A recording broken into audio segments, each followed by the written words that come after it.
ଆୟୁବ ଅଧ୍ୟାୟ 33। ଯାହା ହେଉ ବିନୟ କରୁଅଛି, ହେ ଆୟୁବ, ମୋ କଥା ଶୁଣ ଓ ମୋହର ସମସ୍ତ ବାକ୍ୟରେ କର୍ଣ୍ଣପାତ କର। ଏବେ ଦେଖ, ମୁଁ ଆପଣା ମୁଖ ଫିଟାଉଅଛି, ମୋ ଜିହ୍ୱା ମୋ ମୁଖ ଭିତରେ କଥା କହିଅଛି। ମୋ ବାକ୍ୟ ମୋ ଅନ୍ତଃକରଣର ସରଳତା ପ୍ରକାଶ କରିବ ଓ ମୋହର ଓଷ୍ଠାଦର ଯାହା ଜାଣେ ତାହା ସରଳ ଭାବରେ କହିବ। ପରମେଶ୍ୱରଙ୍କ ଆତ୍ମା ମୋତେ ସୃଷ୍ଟି କରିଅଛନ୍ତି ଓ ସର୍ବଶକ୍ତିମାନଙ୍କ ନିଶ୍ୱାସ ମୋତେ ଜୀବନ ଦିଅନ୍ତି। ତୁମ୍ଭେ ପାରିଲେ ମୋତେ ଉତ୍ତର ଦିଅ, ମୋ ସମ୍ମୁଖରେ ଆପଣା ବାକ୍ୟ ସଜାଇ ଠିଆ ହୁଅ। ଦେଖ, ପରମେଶ୍ୱରଙ୍କ ପ୍ରତି ତୁମ୍ଭେ ଯେପରି, ମୁଁ ସେପରି ଅଟେ। ମୁଁ ମଧ୍ୟ ମୃତ୍ତିକାରୁ ନିର୍ମିତ ହୋଇଅଛି। ଦେଖ, ମୋହର ଭୟାନକତା ତୁମ୍ଭକୁ ଭୀତ କରିବ ନାହିଁ, କିମ୍ବା ମୋହର ଭାର ତୁମ୍ଭ ଉପରେ ଭାରି ହେବ ନାହିଁ। ନିଶ୍ଚୟ ତୁମ୍ଭେ ମୋହର କର୍ଣ୍ଣଗୋଚରରେ କହିଅଛ ଓ ମୁଁ ତୁମ୍ଭ ବାକ୍ୟର ରବ ଶୁଣିଅଛି, ଯଥା ମୁଁ ସୂଚୀ, ଅପରାଧ ରହିତ, ମୁଁ ନିର୍ଦ୍ଦୋଷ, ମଧ୍ୟ ମୋଠାରେ ଅଧର୍ମ ନାହିଁ। ଦେଖ, ସେ ମୋ ଛିଦ୍ର ଅନ୍ୱେଷଣ କରନ୍ତି, ସେ ମୋତେ ଆପଣା ଶତ୍ରୁ ବୋଲି ଗଣନ୍ତି। ସେ ଜନ୍ତାରେ ମୋହର ପାଦ ରଖନ୍ତି, ସେ ମୋହର ସମସ୍ତ ପଥ ନିରୀକ୍ଷଣ କରନ୍ତି। ଦେଖ, ମୁଁ ତୁମ୍ଭକୁ ଉତ୍ତର ଦେବି, ଏ ବିଷୟରେ ତୁମ୍ଭେ ଯଥାର୍ଥ ନୁହଁ। କାରଣ ପରମେଶ୍ୱର ମନୁଷ୍ୟ ଅପେକ୍ଷା ମହାନ ଅଟନ୍ତି। ତୁମ୍ଭେ କାହିଁକି ତାହାଙ୍କ ସାଙ୍ଗେ ବିବାଦ କରୁଅଛ? ଯେଣୁ ସେ ଆପଣାର କୌଣସି ବିଷୟର କାରଣ ଜଣାନ୍ତି ନାହିଁ।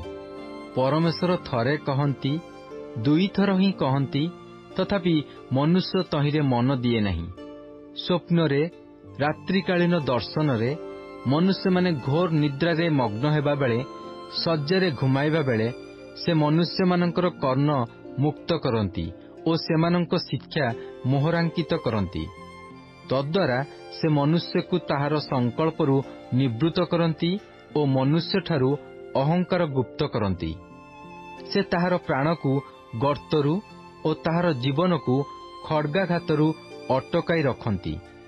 ମଧ୍ୟ ସେ ଆପଣା ଶଯ୍ୟାରେ ବ୍ୟଥା ଦ୍ୱାରା ଓ ଆପଣା ଅସ୍ଥି ମଧ୍ୟରେ ନିରନ୍ତର ଯୁଦ୍ଧ ଦ୍ୱାରା ଶାସ୍ତି ପାଏ।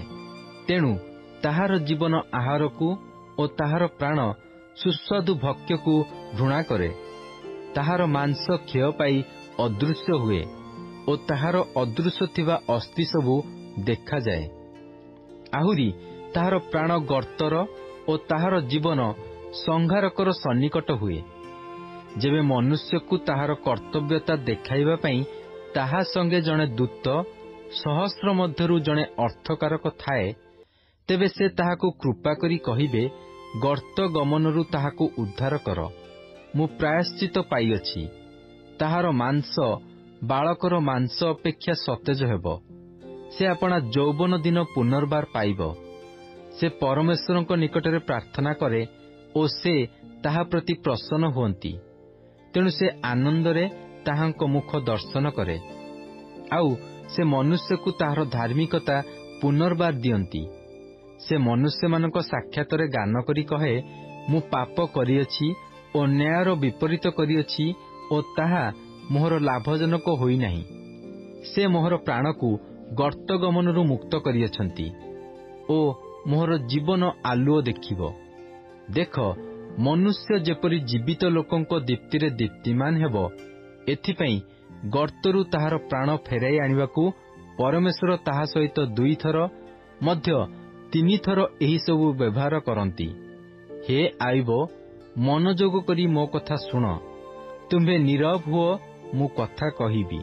ତୁମ୍ଭର କହିବାର କୌଣସି ବିଷୟ ଥିଲେ ମୋତେ ଉତ୍ତର ଦିଅ। କୁହ, କାରଣ ତୁମ୍ଭକୁ ନିର୍ଦ୍ଦୋଷ କରିବାକୁ ମୋର ଇଚ୍ଛା। ନୋହିଲେ ମୋ କଥା ଶୁଣ, ନୀରବ ହୁଅ, ଆଉ ମୁଁ ତୁମ୍ଭକୁ ଜ୍ଞାନ ଶିଖାଇବି।